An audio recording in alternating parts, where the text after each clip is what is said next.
ওনার ইচ্ছে ছিল যে ওয়ান নেশন ওয়ান ইলেকশন, সেটা যদি হয় সবার জন্য মঙ্গল, এবং আশা করি সেটা হবে, তাহলে কাজ হবে, কাজও বাড়বে। যেখানে আজকে যে অনুষ্ঠান, সেখানে বিশেষ করে যারা আজকে এখানে যাদেরকে ফেলিসিটেশন দেওয়া হবে, তারা হচ্ছে আমাদের ত্রিপুরার ভবিষ্যৎ। এটা বলার অপেক্ষা রাখে না। বিভিন্ন সময় আমরাও বিভিন্ন জায়গায় আমাদের গভর্নমেন্ট থেকেও আমি দিয়েছি, ব্যক্তিগত উদ্যোগে আমি দিয়েছি, যে এত ভালো আমাদের ছেলে মেয়েরা এখানে পড়াশোনা এত ভালো করছে, এবং তারা কিন্তু ফিউচার আমাদের।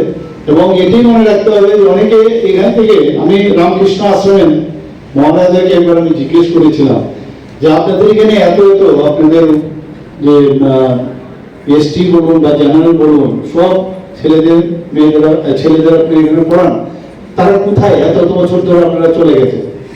উনি মানে পরোক্ষভাবে আমাকে বলেছেন সব কেরিয়ারের জন্য আসে।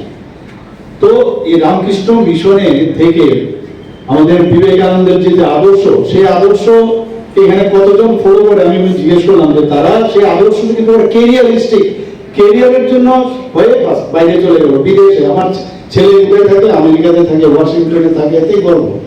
তো এই যে বিষয় আমি বলবো, যারা আছে ত্রিপুরাতে ফিরে আসলে ভালো, ত্রিপুরার জন্য কাজ করাটা ভালো।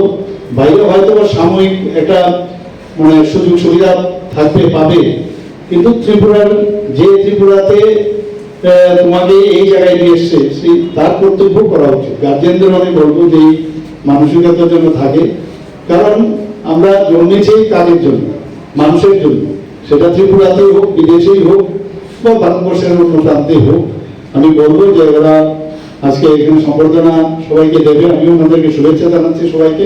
কিন্তু এই কথাটা যেন এখন থেকে দেশ এবং আমার রাজ্যের প্রতি আমার যে দায়িত্ব, সেটা যেন আমরা করি।